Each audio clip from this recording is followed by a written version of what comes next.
And again, anytime you double click, it'll center the stage to that spot. So there's areas here that are a little bit nicer than others, and you know, these look a little bit brighter. And, you know, just considering that we're really not trying too hard, you know, I'm not spending a lot of time focusing. We do see some vibration, and I'm at a pretty far working distance. 13 millimeters is pretty gross in this microscope. You know, we're looking at 127,000x. Wow. Jesus. Yeah. I don't know if he could make an image that good either. Who's that? You go right ahead. Yeah. I'll wait a few years. Okay. Yeah, Now, so if we wanted to get that down to 10, you showed us how to do that last time. the working distance? Yeah, the working Yeah, we just haven't gotten there yet. I'm just kind of like going step by step with all of this. Yeah. Right? So the first thing what we did was we just put a stage in a position that we could find something, right? We took the stage and said go to 15. That's all I realistically did, right? And then after I told it to go to 15, I turned the beam on. And so that's what we did. So we turned the beam on, and then from turning the beam on, all I did was just, all right, we want to focus a little bit, or we want to move our magnification. So that's all I'm playing with, and I play with contrast and brightness. So as we follow this down, right, here's our actual, you know, acquisition modes, but second mode is fine. If you do this mode, it's just gonna acquire it a little bit faster. This will be a little bit slower. What's a max acquisition on that? 32 by 24. And it gives you a lot more filtering, right? So it looks even better. So again, it just depends on what you want to play with, but you know, I don't know, I have no patience, so that's just the way I am. But anyway, the image to me always looks pretty good.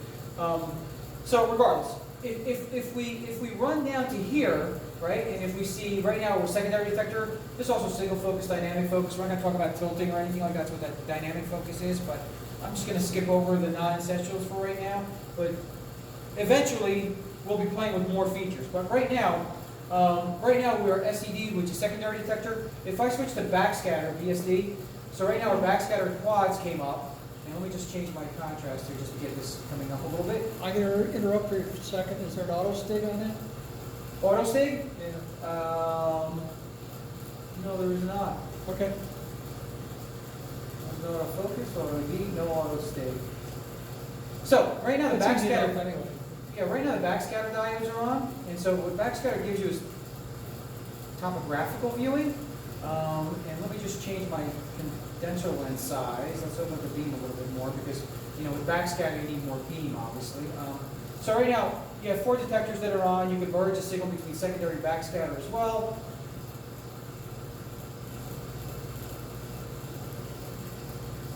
Or maybe not. Right. This guy's a little bit dark.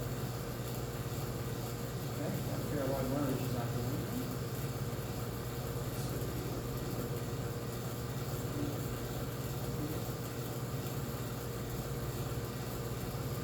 We'll record that.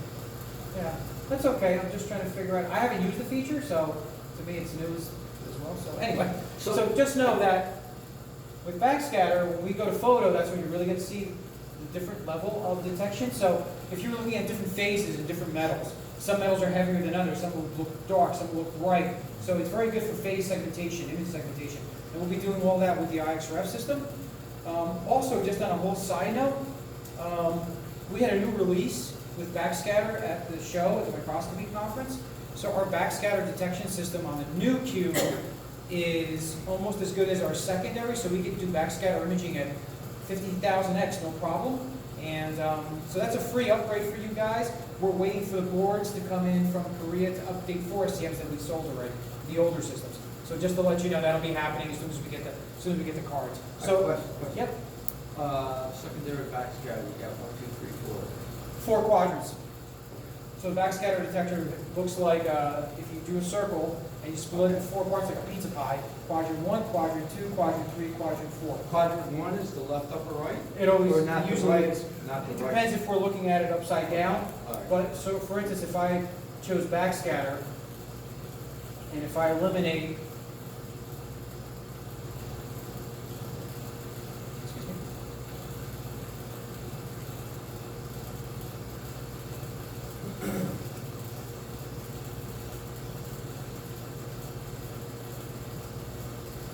quadrant 1. Quadrant 2.